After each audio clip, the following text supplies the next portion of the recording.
L'œil humain est capable de reproduire une dynamique assez exceptionnelle de la scène que l'on peut voir. Par contre, avec l'appareil photo, c'est une autre histoire. Nous devons sous-exposer la plupart du temps lorsque nous avons vraiment un contre-jour. Dans le cadre de celui-ci, par exemple, je vais vous expliquer un peu l'histoire de cette photo. Cette photo qui a été prise dans les Cornouailles, bien sûr, c'est une photo qui a été prise à main levée. J'avais vu quelque chose, ce rocher là, d'accord. J'avais vu vraiment quelque chose d'intéressant. J'avais du potentiel, forcément, avec cette roche. Vous allez voir qu'on va recouvrir les informations, toutes les informations qu'on peut encore retrouver dessus. Je l'ai vraiment prise vite fait, à main levée. Et il fallait que je capture vraiment toutes les informations. Il ne fallait pas que je bouge complètement mes ombres. Et il fallait que je préserve vraiment mes hautes lumières, parce que vous voyez qu'au niveau de la dynamique, c'est quand même à rude épreuve. Bon, là, ce qu'on va faire tout de suite, je vais aller directement chercher mon profil de caméra plat. Vous allez comprendre pourquoi, parce que si je me mets sur l'histogramme comme celui-ci, vous voyez, là, au niveau des hautes lumières, ça va, mais on voit que c'est collé complètement ici, et on voit que c'est un peu bouché, là. Si je reprends, donc, comme je vous l'ai dit, au niveau du caméra matching, le plat, hop, je retrouve mon histogramme, d'accord? Comme je vous l'ai déjà dit, sur mon appareil photo, là ici en l'occurrence c'était le D810, et j'étais en profil caméra plat, d'accord. Bien sûr, gardez à l'esprit, comme je vous l'ai déjà expliqué la dernière fois, ce que vous avez derrière l'appareil photo, c'est une représentation JPEG, d'accord. Donc forcément, un petit peu plus restreint au niveau de l'écrêtage. Ce qu'on va faire tout de suite aussi, on va supprimer l'aberration chromatique, et je vais activer le profil de correction. Bon là on voit que c'était fait avec une Tamron 1530, la G2. On va revenir ici, on retrouve un histogramme dans lequel on va pouvoir vraiment retravailler. Bon, forcément, vous vous doutez bien, l'exposition a été travaillée pour un développement. Là, ce que je vais faire tout de suite, c'est que je vais redresser ici, juste là, voilà, plus impeccable comme ça. Bon, au niveau du cadrage, on va prendre ce cadrage-là avec la roche et vous allez voir toutes les informations qu'on va récupérer là-dedans. La chose que je vais faire tout de suite, c'est dégager mes ombres. Voilà, juste un peu comme ceci. Et vous voyez qu'on récupère déjà toute cette information. Je peux encore aller plus loin. Parce que là, forcément, ici, bon, c'est un gros capteur. Là, je vais rester peut-être un peu comme ça. Et je vais baisser un peu mes hautes lumières, juste comme ceci. Voilà. Juste comme ça. Au niveau du point blanc, je peux encore aller jusqu'ici. Et là, ce que je vais faire, bon, au niveau du point noir, je vais le laisser comme ça. Voilà. Maintenant, ce que je vais faire, je vais un peu travailler ma balance des blancs. Je vais un peu la réchauffer légèrement, comme ceci. Regardez, hop. Juste comme ça. Et là, je vais faire attention parce que ça revient sur le point blanc ici. Donc, je vais revenir un peu en arrière, juste comme ça. Et on arrive sur ce résultat-là. Si vous faites la différence, regardez, entre le avant et le après. On a ici le avant, et vous voyez, on a le après. Rien qu'en rattrapant le profil colorimétrique, et en dégageant un peu les ombres, etc. Bon, maintenant, ce que je vais faire, c'est ajouter un petit peu de contraste dans les tons moyens. Pour redonner de la gouache un petit peu sur toute l'image comme ceci. Et on obtient bien sûr ce résultat-là. Alors vous allez me dire, ouais, c'est bien.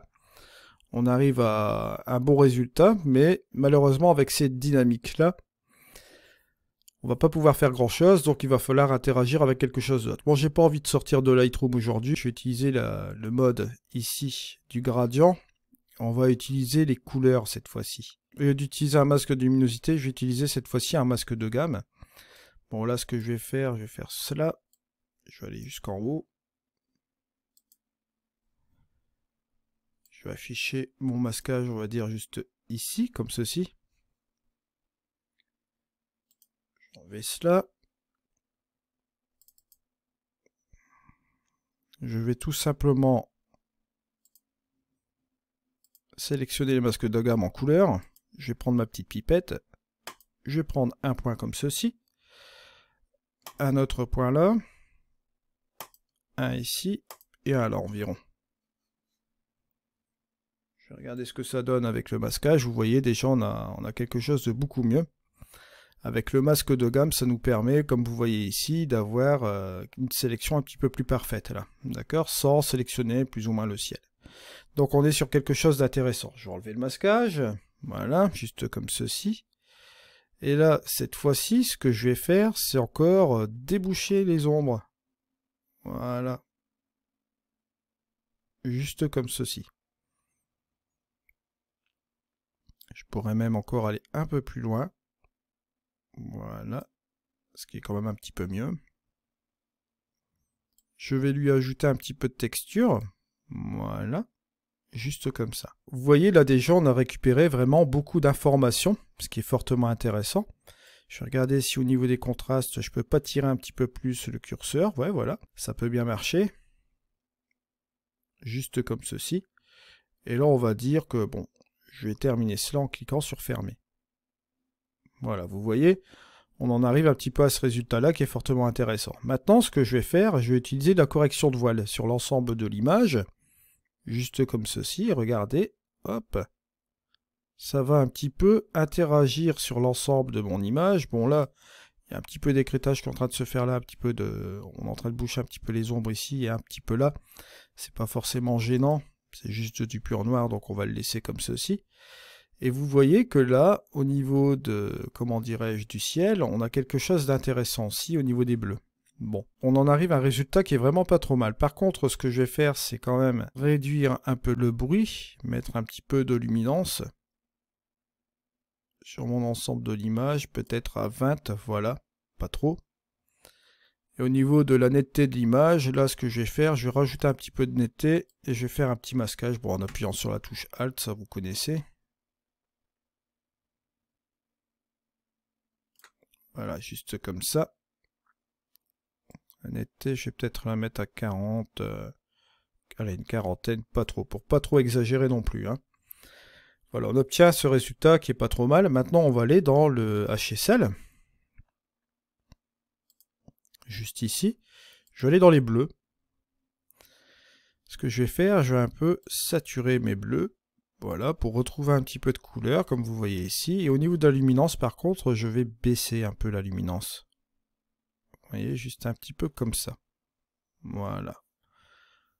On va dire qu'on est sur un résultat qui se trouve un petit peu intéressant. Bon, on a un peu de bleu aussi dans la roche, hein, d'accord. Donc là, on va rester comme ceci. Je vais prendre les jaunes.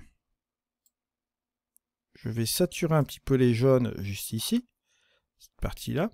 Et je vais voir pour baisser un peu la luminance, voilà, juste comme ceci. Et au niveau de la teinte, je vais voir si je peux pas faire une teinte un petit peu plus différente, voilà, pour bien différencier l'ensemble. Vous voyez, on a quelque chose d'intéressant là. Maintenant, ce que je vais faire, c'est utiliser un masque radial. Voilà. Juste comme ceci.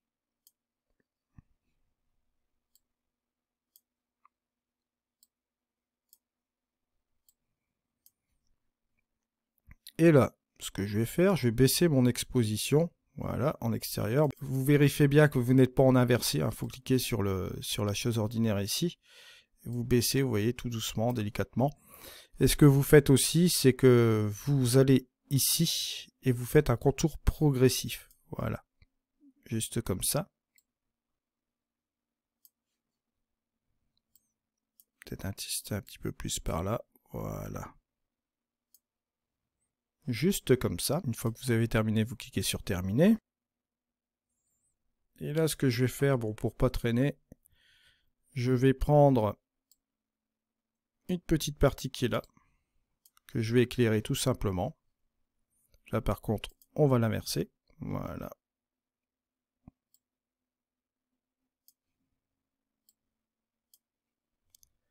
Je vais toujours faire un contour progressif pour pas que ce soit trop violent non plus. Hein.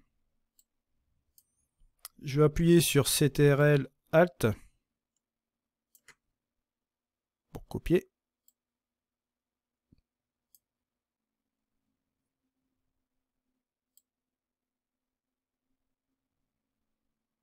Je vais, hop, en mettre un petit peu plus.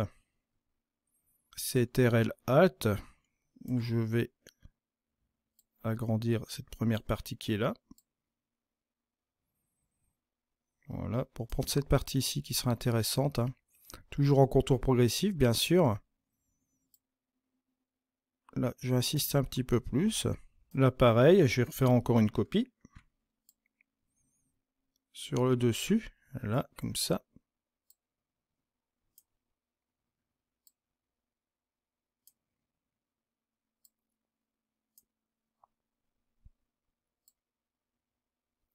Ou je vais rester un peu comme ceci peut-être. Voilà. Juste comme ceci. Si vous voulez faire la différence, regardez entre le avant, bon forcément qui était juste comme ceci, et le après. On a quelque chose de plus intéressant, qui reste un petit peu dans la logique des choses. J'ai pas fait de dodge and burn, j'ai appliqué simplement des masques radio, comme vous voyez là. Vous pouvez toujours néanmoins rajouter un peu de vibrance, si vous le souhaitez, pour ajouter un petit peu plus de couleur. Et puis bon, vous pouvez ajuster aussi avec la saturation, voir un petit peu l'ensemble comme ceci.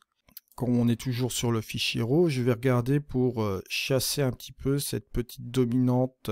Voilà, juste comme ça, là on est bien. Maintenant, ce qu'on peut faire aussi, c'est remettre un autre masque gradué.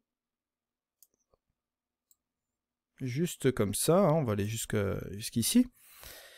Et là, cette fois-ci, bon, toujours la même chose. Je vais prendre un masque de couleur, comme j'ai fait tout à l'heure, d'accord ? Là, je vais regarder ce qu'il en est ici. Je vais prendre ma petite pipette. Je vais prendre cette couleur qui est là. Hop. Voilà, juste comme ceci. Comme ça, on va sélectionner la couleur des nuages. Je ne vais pas en prendre plusieurs. Hein. Je vais garder simplement sur cette chose-là. Je vais remettre ce truc-là ici. Et là, ce qu'on va faire, regardez. On va simplement baisser un petit peu l'expo de ce nuage, légèrement, pas trop, parce que bon, après, ça va pas faire trop naturel. On pourrait jouer aussi avec les hautes lumières, hein. Pourquoi pas, mais bon. Là, vous voyez, si je baisse mes hautes lumières comme ça, il va commencer à avoir des petits halos lumineux là, donc ça va pas le faire. À la rigueur, ce qu'on peut faire, c'est ici,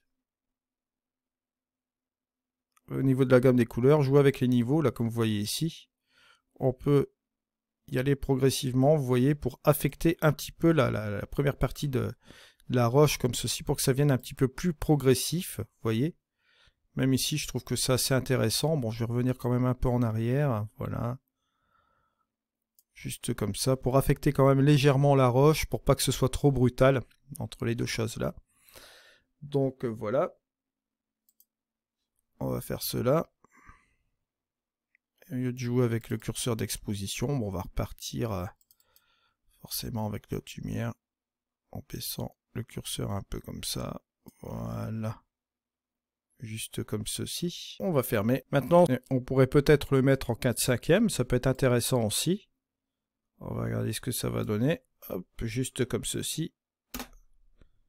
Voilà. On va regarder comment que ça donne en plein écran. Voilà. Voilà ce qu'on peut faire. Vous voyez qu'on peut récupérer les informations complètes à partir d'une photo en contre-jour. Je vous remercie de m'avoir suivi. On se retrouve pour un prochain tuto.